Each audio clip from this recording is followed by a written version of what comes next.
Hello class, good morning my dear students. Class 10th mathematics basic videos में कल हम लोगों ने एक बहुत बेसिक चीज़ डिस्कस की थी, जो मैथ सेकंड का पार्ट था। ठीक है, मैथ सेकंड में हम लोगों ने कल स्क्वायर यानी कि वर्ग के बारे में डिस्कस किया था। उसी सीरीज़ को आगे बढ़ाते हुए आज हम अन्य चीज़ों का भी डिस्कशन करेंगे, जैसे कि स्टार्टिंग करेंगे आज हम आयत से। ठीक है, पहले मैं आपको बता दूं, ये वर्ग और आयत ये दोनों आपके 2D फिगर्स हैं। क्या है ये? 2D figures. 2D जिसको बोलते हैं बेटा 2D, इसका फुल फॉर्म होता है 2 dimensional figures.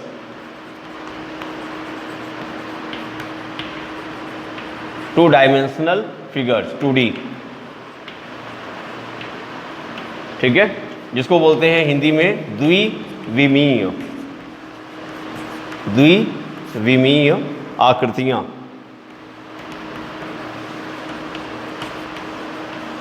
To D figures. ठीक है, द्विविमीय आकृतियां यानी कि 2D फिगर्स। ठीक, तो कल हम लोगों ने वर्ग का डिस्कशन कर लिया था, आज हम डिस्कस करेंगे आयत के विषय में। ठीक है, तो सेकंड नंबर है इसका आयत। आयत को बोलते हैं रेक्टेंगल। रेक्टेंगल। ठीक है, 2D फिगर के बारे में थोड़ा सा और बता दूंगा आपको। ये 2D क्यों कहा जाता है? क्योंकि इसमें दो डायमेंशंस होती हैं। डायमेंशन मतलब होता है विमाएँ। ठीक है, ये तो लंबाई चौड़ाई दो चीज़ होगी, या चौड़ाई और ऊंचाई, केवल दो डायमेंशंस होंगी इसमें। ठीक है, केवल लंबाई और चौड़ाई। ठीक, तो जैसे ये आयत है तो इसमें भी केवल लंबाई और चौड़ाई होती है। लंबाई और चौड़ाई। अगर किसी भी आयत की लंबाई और चौड़ाई, ये मान लिया लंबाई है और ये हो गया इसकी चौड़ाई।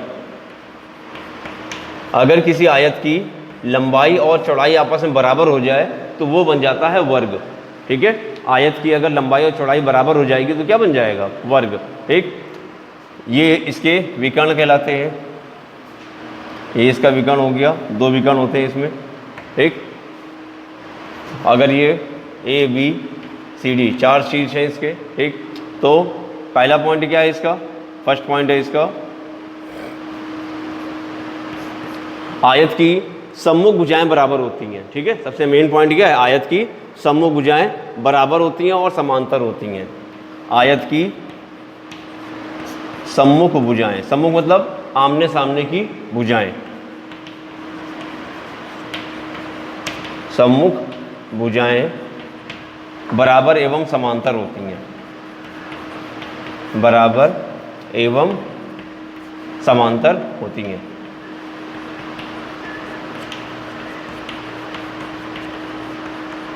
आयत की सम्मुख भुजाएं बराबर एवं समांतर होती हैं। आयत का प्रत्येक कोण 90 अंश का होता है। आयत का प्रत्येक कोण 90 अंश का होता है। 90 अंश यानी कि समकोण होता है। समकोण को मालूम होगा आप लोगों को, 90 अंश बोलते हैं। 90 अंश के कोण को समकोण बोलते हैं। ओके, आयत का प्रत्येक कोण समकोण होता है, यानी कि हर एक कोण 90 अंश का होता है। ठीक, तीसरा पॉइंट है इसका कि इसके विकर्ण परस्पर समद्विभाजित करते हैं, यानी कि बराबर बराबर दो भागों में काटते हैं। आयत के विकर्ण परस्पर समद्विभाजित करते हैं।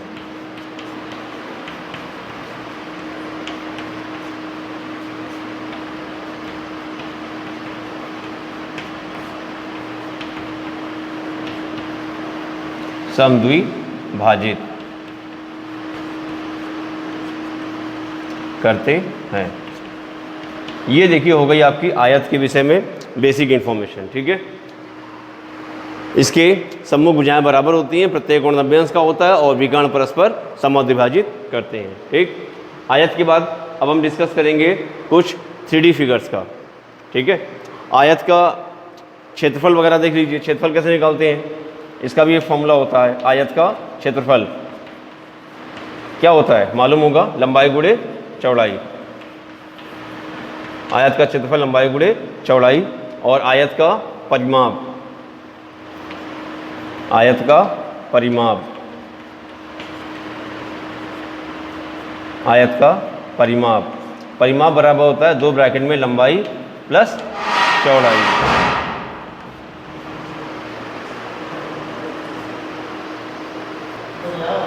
तो मैं आपको बता दूं पहले कि ये क्षेत्रफल और परिमाप होता क्या चीज़ है। ठीक है, क्षेत्रफल मतलब होता है कि ये आयत जो है कितनी जगह को कवर कर रहा है। ठीक है, कितनी जगह ये कवर कर रहा है। ठीक, जैसे ये आयत बना हुआ है तो ये इतनी जगह इसने कवर कर ली, तो ये हो गया इसका क्षेत्रफल। कैसे निकालते हैं? लंबाई और चौड़ाई का गुणा करके। ठीक, परिमाप क्या होता है? परिमाप मतलब इसकी चारों तरफ की बाउंड्री पूरी। ठीक, तो ये देखिए लंबाई हो गया प्लस चौड़ाई हो गया प्लस लंबाई हो गया प्लस चौड़ाई हो गया, तो वैसे ही इसका फॉर्मूला बन गया परिमाप का, 2 ब्रैकेट में लंबाई प्लस चौड़ाई, यानी कि लंबाई और चौड़ाई दोनों को जोड़कर उसका डबल कर देना, दुगना कर देना। ठीक, अब इसके बाद हम लोग फिगर डिस्कस करेंगे त्रिभुज। इसको नोट कर लीजिए।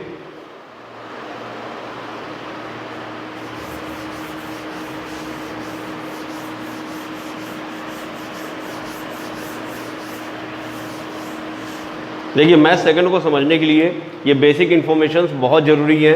वर्ग, त्रिभुज और आयत, ठीक, घन, घनाभ, ये सब समझना बहुत ज़रूरी है मैथ सेकंड को समझने के लिए। ठीक है, तो देखिए अब हम डिस्कस करेंगे त्रिभुज के बारे में। सबसे पहले त्रिभुज की परिभाषा। त्रिभुज किसे कहते हैं? अगर तीन भुजाओं से घिरी हुई कोई आकृति है। ठीक, 3 भुजाओं से घिरी हुई कोई आकृति है, उसे हम त्रिभुज कहेंगे। ठीक है, 3 भुजाओं से घिरी आकृति को त्रिभुज कहते हैं। तो त्रिभुज के प्रकार, त्रिभुज के प्रकार,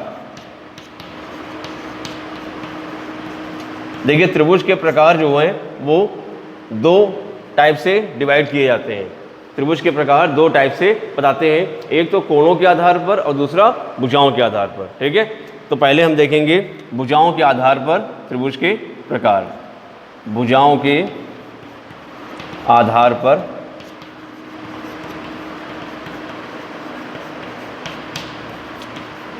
भुजाओं के आधार पर। ठीक, तो भुजाओं के आधार पर कितने प्रकार का होता है त्रिभुज? सबसे पहला होता है आपका समबाहु त्रिभुज। समबाहु त्रिभुज। और सेकंड नंबर होता है समद्विबाहु त्रिभुज। समद्विबाहु।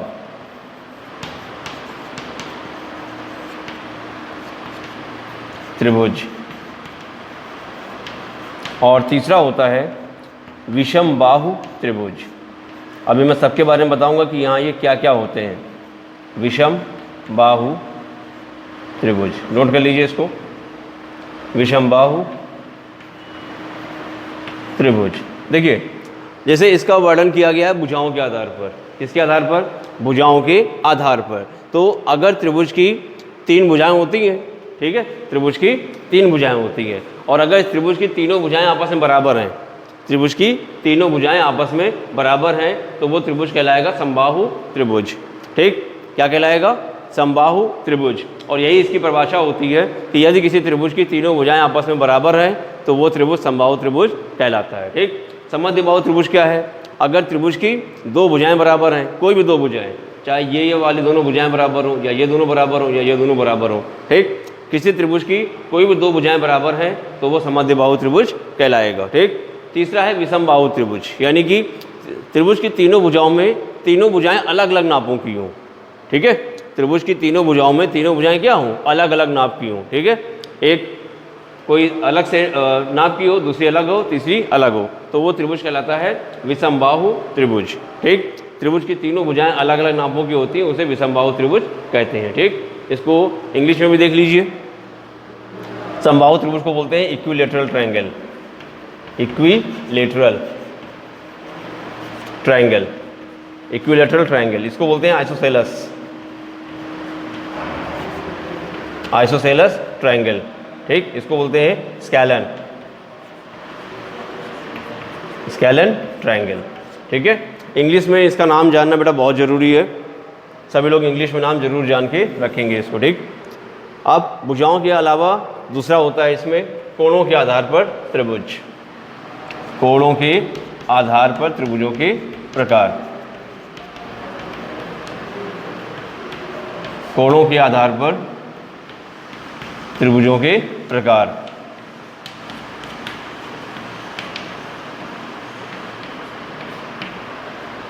कोण के आधार पर देखिए जो कोण बने हुए हैं अंदर, ठीक है, ये एक त्रिभुज में 3 कोण बनते हैं।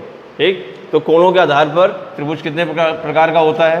सबसे पहला पार्ट होता है इसका न्यून कोण त्रिभुज, न्यून कोण त्रिभुज, जिसको बोलते हैं acute angled triangle, acute angled triangle, acute angled triangle यानी कि न्यून कोण त्रिभुज। ठीक। न्यून कोण त्रिभुज क्या होता है? देखो सबसे पहले तो आप न्यून कोण समझिए कि न्यून कोण क्या होता है। न्यून कोण किस कोण को बोलते हैं? अगर किसी कोण का मान 90 अंश से कम है, मतलब 0 से 90 के बीच में है ना, 0 से 90 अंश के बीच में है, ठीक, तो उसको बोलते हैं न्यून कोण। ठीक है, 90 अंश से कम होना चाहिए और 0 डिग्री से ज़्यादा होना चाहिए। ठीक है, तो उसको बोलते हैं क्या? न्यून कोण। ठीक। और अगर किसी त्रिभुज में ये न्यून कोण हो, ठीक, त्रिभुज के कोण अगर क्या हो? न्यून कोण हो, तीनों कोण, ठीक, तो उस त्रिभुज को बोलेंगे न्यून कोण त्रिभुज। ठीक। और सेकेंड पार्ट होता है इसका कोणों के आधार पर त्रिभुजों का प्रकार समकोण त्रिभुज, समकोण त्रिभुज, जिसको बोलते हैं right angle triangle, right angled triangle. ठीक। राइट एंगल ट्रायंगल में त्रिभुज का एक कोण जो है वो समकोण होना चाहिए। ठीक है, अगर किसी त्रिभुज का एक कोण समकोण है तो वो समकोण त्रिभुज कहलाता है। ठीक है। और